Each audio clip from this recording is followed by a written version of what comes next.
Quais são as suas dúvidas com relação ao glaucoma? Aqui é o Dr. Lucas Costa Silva, eu sou médico oftalmologista com expertise em catarata e glaucoma. Nesse vídeo eu vou responder algumas das perguntas que eu ouço no dia a dia do consultório, em rodas de conversa e que eu vejo em fóruns de discussão na internet. Primeira delas, como é a visão de uma pessoa com glaucoma? Depende. Nos estágios iniciais, absolutamente normal. A pessoa não sente nenhuma diferença. Em fases mais tardias, a pessoa pode perceber uma diminuição da sensibilidade ao contraste, que se manifesta, por exemplo, com uma dificuldade de enxergar à noite ou em ambientes com luz reduzida, de dirigir à noite. E em estágios mais avançados, a pessoa pode perceber uma restrição do campo de visão, com perda da visão periférica. Então, a pessoa pode esbarrar e derrubar objetos frequentemente ou se envolver em acidentes de trânsito de forma recorrente. E qual é o melhor estágio para se diagnosticar e tratar a doença? Com certeza na fase inicial, ainda assintomática. Segunda pergunta, quais são os principais sintomas de glaucoma? Isso pode variar de acordo com a forma do glaucoma. No tipo mais comum, que é o glaucoma crônico de ângulo aberto, por exemplo, normalmente nos primeiros anos da doença a pessoa não sente nada, não tem nenhum sintoma. Então, não espere sentir alguma coisa para procurar um oftalmologista. Terceira pergunta, quais são as consequências do glaucoma? A principal delas é que, se não tratado adequadamente, ele pode levar à cegueira irreversível com todas as suas implicações na vida do indivíduo. O glaucoma é a principal causa de cegueira irreversível no Brasil e no mundo. Número 4. Como identificar o glaucoma? Geralmente, a doença é identificada em consultas de rotina com o oftalmologista, através do exame do nervo óptico no fundo do olho e da medida da pressão ocular. E, quando necessário, são solicitados exames complementares, como a retinografia, tomografia e a campimetria. Número 5. Qual é o exame para saber se a pessoa tem glaucoma?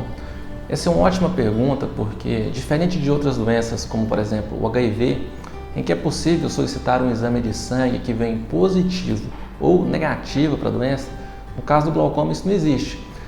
O diagnóstico do glaucoma passa pela avaliação da estrutura e da função do nervo óptico.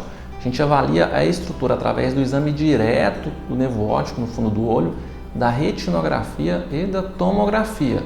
E a gente avalia a função principalmente através do exame de campimetria ou campo visual. Em alguns casos, mesmo realizando todos esses exames, não é possível se afirmar com certeza se a pessoa tem ou não doença. E nesses casos a gente precisa acompanhar esse paciente para identificar se aquelas alterações encontradas são fruto de uma variação fisiológica da normalidade ou se aquilo é consequência de uma doença, do glaucoma. Número 6. O que faz a pressão do olho subir? Ela sobe por um desequilíbrio entre a produção e o escoamento do líquido interno do olho, por uma deficiência na drenagem desse líquido, que pode se dar por diferentes mecanismos de acordo com o tipo de glaucoma. No tipo mais comum, ocorre por um funcionamento insuficiente do ângulo de drenagem. É como se o ralo do olho ficasse meio que entupido. Isso acontece por uma causa desconhecida, provavelmente envolvendo fatores genéticos. Número 7. Quem tem glaucoma tem direito a se aposentar? Pela legislação vigente hoje, o simples fato de se ter a doença não dá esse direito. É preciso que a pessoa tenha a visão subnormal ou cegueira legal em ambos os olhos para ter esse direito. Mas para informações mais precisas e detalhadas, eu sugiro procurar um advogado ou um perito previdenciário. Número 8. Qual é o valor da pressão normal do olho? A rigor, pressão normal é qualquer pressão que não agrida o nervo óptico e que não faz nenhum mal para o olho da pessoa. E isso é individual para cada um. Todavia, grandes estudos encontraram que, na média, a maioria dos olhos normais apresentava pressão em torno de 11 a 21 milímetros de mercúrio. Número 9. Qual é o tempo para se recuperar de uma cirurgia de glaucoma?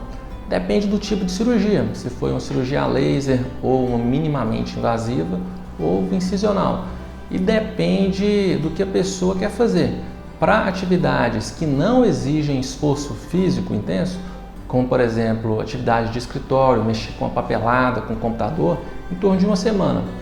Para atividades que exigem esforço físico intenso, pegar peso, por exemplo, então em torno de uma semana para cirurgia a laser e de 1 a 2 meses para os outros tipos.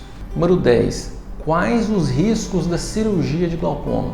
Como qualquer cirurgia, a de glaucoma não é isenta de riscos, que podem variar de acordo com o tipo de cirurgia.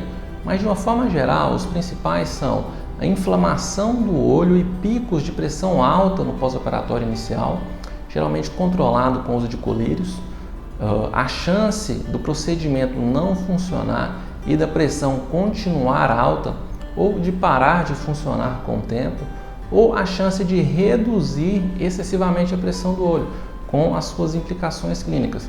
Isso pode acontecer com o tratamento a laser ciclodestrutivo e com as cirurgias incisionais. Normalmente isso é controlado com o uso de colírios ou com uma nova cirurgia. E o risco de infecção do olho, que é um evento raro, já que a gente faz de rotina uma asepsia adequada e a prescrição de antibióticos de forma preventiva. Número 11. Como é feita a cirurgia de glaucoma? Nas 2 últimas semanas eu gravei 2 vídeos comentando justamente sobre as 2 principais cirurgias incisionais do glaucoma, a trabeculectomia e o implante de tubo. Então, para informações mais detalhadas, eu recomendo você assisti-los. Mas basicamente, a cirurgia envolve a criação de uma via alternativa de drenagem para o líquido interno do olho, como se a gente criasse um novo ralo, sendo que no caso do tubo, a gente usa um dispositivo artificial ou uma prótese para auxiliar nessa função. Número 12. Quem pode fazer a cirurgia de glaucoma? Isso depende do tipo do procedimento, mas de uma forma geral, todo mundo pode fazer algum tipo de cirurgia de glaucoma. Agora, mais importante é saber quem deve operar. No caso das cirurgias incisionais, geralmente elas estão indicadas para quando, mesmo com o uso dos colírios, a pressão persiste em níveis elevados e a visão continua piorando, com perda do campo de visão e diminuição da sensibilidade da retina. E você, tem mais alguma dúvida que eu não abordei nesse vídeo? Se tiver, então escreva aqui embaixo nos comentários que eu tentarei responder. Até a próxima, um abraço e uma ótima visão para você.